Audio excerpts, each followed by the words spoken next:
और हमारे पलटू चाचा अपने विचार का सौदा करके आप देखिएगा कि पहले उनका डीएनए खराब था, अब मैच कर गया। बीजेपी की परिभाषा देते थे, बीजेपी का मतलब है बड़का झूठा पार्टी।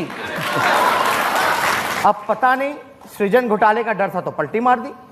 लेकिन हम तो इतना कहेंगे कि नीतीश जी, कम से कम आपके राज में, आप भले ही मुख्यमंत्री हो, चोर दरवाजे से बन गए, आप चीफ मिनिस्टर मत बनो, चीफ मिनिस्टर बनो। नीतीश कुमार पूरी तरीके से जो समाज में जहर फैला रहे हैं उनका पुरजोर समर्थन कर रहे हैं, केवल लालच के कारण और डर के कारण। हम लोग तो बहुत छोटे थे, मेरे माता पिता सत्ता में कई बार आए, काफ़ी लंबे अरसे तक आए।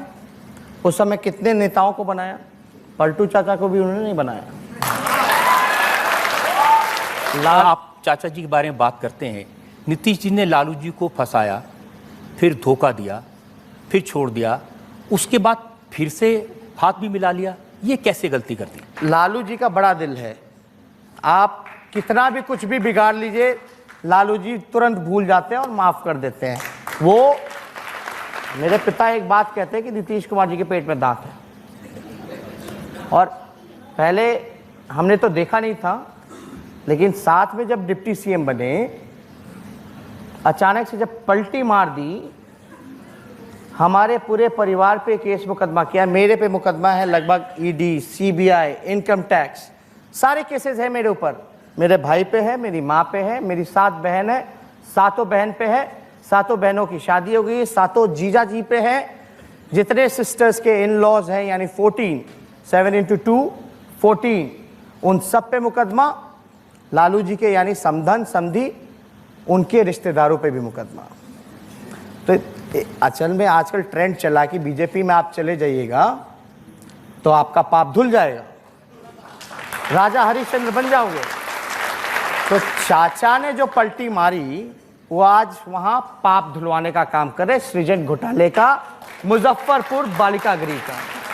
लेकिन ये और आज देखिए ना कि सुप्रीम कोर्ट फटकार पे फटकार लगा रहा है। अमानवीय व्यवहार किया गया उन बच्चियों के साथ।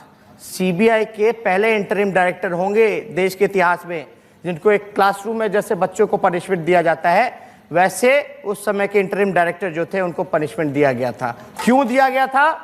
क्योंकि जो निष्पक्ष जांच कर रहा था उस अधिकारी का तबादला किया गया। क्योंकि अगर वो जांच जारी रहता तो हमारे पलटू चाचा आज सीएम नहीं होते। लेकिन ये सही है कि बीजेपी के साथ हाथ मिलाने के बाद फिर से आपने बातचीत की थी उनसे? कोई सवाल ही नहीं पैदा होता। पूछना चाहूँगा कि क्या आप फिर से नीतीश कुमार से गठबंधन करेंगे क्या? नीतीश कुमार जी की जो पार्टी है और नीतीश कुमार जी इस चुनाव के बाद जैसे पहले डायनासोर्स था अब गायब हो गया है, वैसे ही वो गायब हो जाएंगे, विलुप्त हो जाएंगे। लेकिन तेजस्वी गलती आपकी है ना, ज्यादा सीटें पाने के बाद भी आपने तो उन्हें मुख्यमंत्री बनाया था। ये कमिटमेंट था, हम लोग अपने कमिटमेंट से भागते नहीं हैं। कम सीट आए ज़्यादा सीट आए, हम लोगों ने पहले ही घोषणा कर दिया था कि नीतीश कुमार जी महागठबंधन के फेस होंगे and he will be the chief minister. But उन्होंने जो किया किया, चलो अच्छा है, कम से कम हमको बहुत सिखा दिया, बड़ा नाम कमवा दिया। तो तेजस्वी तो बहाना था, नीतीश जी को भाजपा में जाना था। नीतीश जी के कार्यकाल में इतने घोटाले हुए, 40 घोटाले हुए, लेकिन आज तक ना कोई अधिकारी पकड़ा गया, ना कोई मंत्री पकड़ा गया, ना किसी को हटाया गया, किसी पे कोई कार्रवाई नहीं की। नीतीश जी की एक पुरानी कलाकार हैं इन सब चीज़ों में कि कोई भी अगर काम करना हो तो भूमिका पहले बनाई जाती है, पहले एक बड़ा सा प्लानिंग किया जाता है, स्ट्रैटेजी बनाई जाती है। और मेरे ऊपर तो चार्जशीट भी नहीं हुआ था जब नीतीश कुमार जी का अंतरात्मा जाग गया। अब जब पॉक्सो कोर्ट ने बोला नीतीश कुमार जी की जांच होगी, सीबीआई इंक्वायरी होगी, तो अब उनका अंतरात्मा कहाँ चला गया? और उनका तो चार्जशीट बहुत पहले से हो गया था, कोर्ट ने संज्ञान भी ले लिया था जो उनका मर्डर केस था। क्या कभी जनता के बीच में उन्होंने एक्सप्लेन किया? क्यों नहीं किया? हमको तो लगता है अब चाचा जी का अंतरात्मा बंगाल के खाड़ी में डूब मरा है।